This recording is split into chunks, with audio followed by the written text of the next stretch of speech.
Dua. Kami dari kelompok 12 akan mempresentasikan pelecehan seksual di perguruan tinggi. Sebelum itu kami akan memperkenalkan diri dulu. Saya Marianus Febrianto. Saya Francisca Trisnaningsih Anjeta. Saya Margareta Noviania Dela Putri. Saya Christian Windiat Maja. Kami akan memulai presentasi. Bisa di slide. Judul presentasi yang kami pilih pada kesempatan kali ini adalah pelecehan seksual di perguruan tinggi. Slide berikutnya, saya akan menjelaskan tentang pengertian dari perguruan tinggi tersebut. Pengertian perguruan tinggi. Perguruan tinggi adalah lembaga akademik yang memiliki misi menyelenggarakan pendidikan dan pengajaran dengan tingkat di atas sekolah menengah. Perguruan tinggi merupakan jenjang pendidikan setelah pendidikan menengah yang mencakup program diploma, program sarjana, program magister, program doktor, program profesi, serta program spesialis yang diselenggarakan oleh perguruan tinggi berdasarkan kebudayaan bangsa Indonesia. Lalu berikutnya ada tujuan perguruan tinggi: pendidikan manusia yang beretika dan bertanggung jawab, pembinaan tenaga ahli, dan pelaksanaan pendidikan untuk kemajuan ilmu pengetahuan menurut Undang-Undang Nomor 22 Tahun 1961. Tujuan pendidikan tinggi menurut Peraturan Perundang-undangan Nomor 60 Tahun 1999 tentang pendidikan tinggi. Pasal 2 adalah menyiapkan peserta didik menjadi anggota masyarakat yang memiliki kemampuan akademik dan atau profesional, dapat menerapkan, mengembangkan dan atau memperkaya khasana ilmu pengetahuan, teknologi dan kesenian, mengembangkan dan menyebarluaskan ilmu pengetahuan, teknologi atau kesenian, serta mengupayakan penggunaannya untuk meningkatkan taraf kehidupan masyarakat dan memperkaya kebudayaan nasional. Lalu pengertian slide berikutnya. Pengertian pelecehan seksual menurut beberapa ahli. Yang pertama ada dari menurut Winarsunu. Pelecehan seksual adalah segala macam perilaku yang mengandung konotasi seksual yang dilakukan secara sepihak dan tidak diinginkan oleh korban.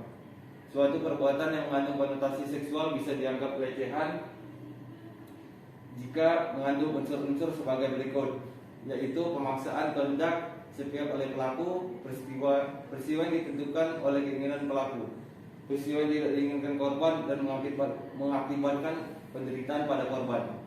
Lalu yang berikutnya ada pengertian menurut Kohler. Pengertian pelecehan seksual adalah bentuk perilaku seksual yang tidak diinginkan oleh korban tentang perlakuan tersebut dan pelecehan seksual yang mungkin terjadi atau dialami semua wanita. Menurut Scholl, perilaku pelecehan seksual dapat disebabkan oleh keinginan atau dorongan hasrat seksual pelaku terhadap korbannya. Berikutnya akan dilanjutkan teman saya. Berikutnya ada bentuk dari pelecehan seksual. Menurut Winarsunu, bentuk pelecehan seksual dapat berupa tulisan, isyarat, ucapan, simbol, dan tindakan. Yang pertama, tulisan. Contoh dari pelecehan seksual berupa tulisan yaitu komentar yang menghina, tulisan yang kemudian merendahkan wanita, grafiti seksual, dan lain-lain. Yang kedua, isyarat. Jenis pelecehan ini terkait dengan bahasa tubuh seseorang yang mengisyaratkan perilaku seksual, seperti menatap dengan nafsu, mengerutkan mata, isyarat tangan, dan lain-lain. Ketiga, ada ucapan. Bentuk pelecehan seksual ini biasa disebut dengan catcalling. Lisan yang dimaksud ini yaitu komentar yang bermuatan seksual mengenai bagian tubuh, kehidupan pribadi, penampilan, lanjutan seks, dan lain-lain. Yang keempat, ada simbol. Baru-baru ini FDI menemukan beberapa simbol yang digunakan oleh para pedofil untuk mengincar target incarannya, seperti boys lover logo,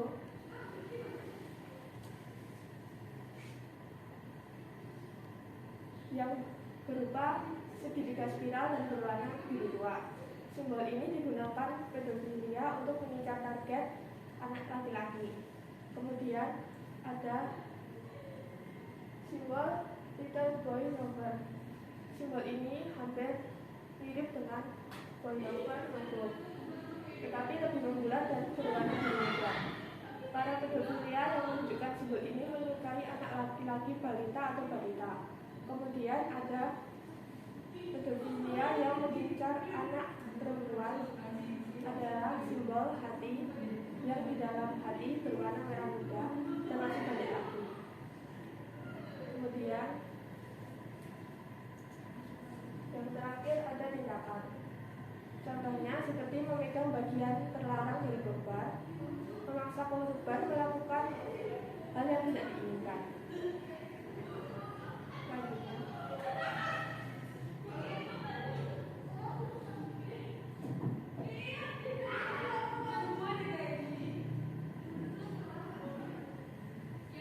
dalam Permendikbud 30 dijelaskan bahwa pelecehan seksual mengacu pada perbuatan yang bersifat verbal, fisik, dan non-fisik. Pelecehan seksual verbal adalah salah satu jenis pelecehan seksual yang sering ada dimanapun, seperti di jalanan, kampus, ataupun perkantoran. Yang kedua, pelecehan seksual secara fisik. Pelecehan fisik termasuk sentuhan yang tidak diinginkan mengarah ke perbuatan seksual seperti mencium, menepuk, mencubit, melirik, dan menatap nafsu si korban. Yang terakhir ada pelecehan secara non-fisik, adalah pernyataan, gerak tubuh, aktivitas yang tidak patut yang ditujukan terhadap tubuh, keinginan seksual, dan atau organ reproduksi dengan maksud merendahkan harkat dan martabat seseorang. Kemudian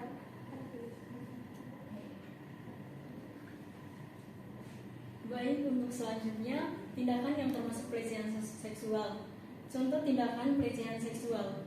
Yang pertama, mempraktikkan tindakan budaya mahasiswa, staf, dan tenaga pengajar di lingkungan kampus dengan nuansa kekerasan seksual.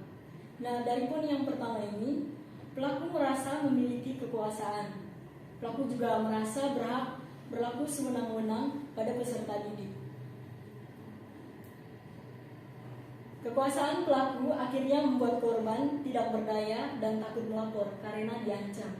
Dan si pelaku juga memperhatikan gerak-gerik mahasiswa di kampus dan itu membuat dia semakin luas untuk bertindak seenaknya. Yang kedua, menatap korban secara seksual, yaitu pelaku sengaja untuk melihat atau mengintip setiap kegiatan pribadi seseorang yang menjadi targetnya, menatap secara dalam dan perlahan melakukan tindakan yang tidak sesuai norma. Dan tatapan ini pada saat berduaan sehingga cenderung terjadinya pelecehan seksual, pacaran berlebihan yang tidak ada batasan. Yang ketiga, membujuk, menjanjikan, menawarkan, atau mengancam untuk melakukan perilaku seksual. Nah, dari poin ini, kadangkala wanita lemah dan terlarut dalam kisah asmara, sehingga gombalan maut dari seorang pria akan selalu kebawa perasaan. Merasa senang tanpa kita sadari di balik itu semua ada maksud dan tujuan tertentu. Membujuk si perempuan untuk melakukan itu serta berjanji akan bertanggung jawab. Nyatanya tidak semua cowok yang bertanggung jawab atas perbuatannya. Dan yang lebih parah adalah mengancam korban dengan memaksa untuk melakukan itu. Yang berikutnya, memberi hukuman atau sanksi yang bersifat seksual. Yang dimaksud di sini adalah karena korban tidak mau melakukan hal yang keji, maka pelaku bertindak keras dengan memaksa demi tercapai keinginan atau hawa nafsu yang sesat.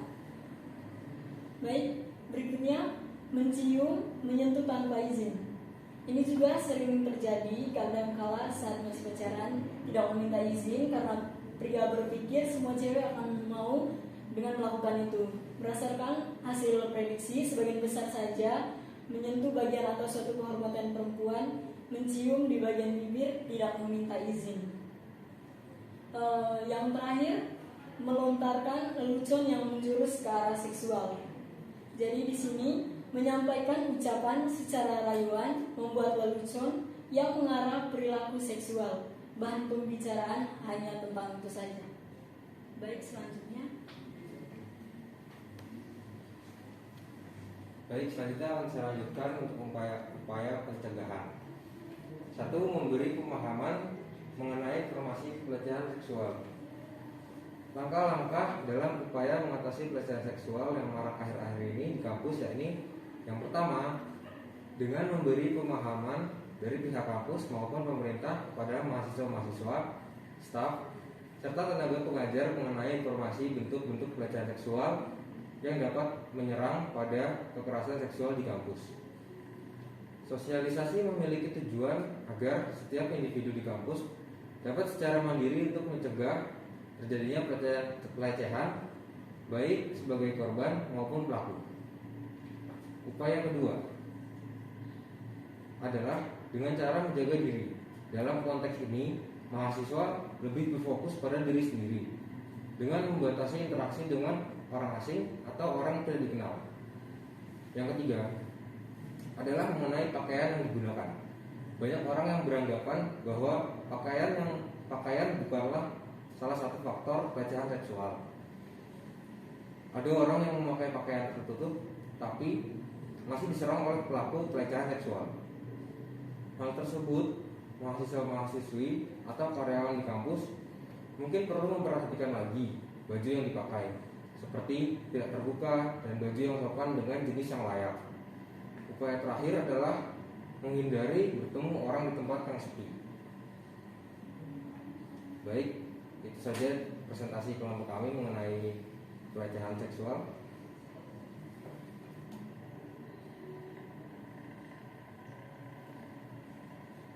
Daftar pustaka. Sekian dari presentasi kami dari kelompok 12 tentang pelecehan seksual di perguruan tinggi. Jika ada salah-salah kata mohon dimaafkan. Terima kasih.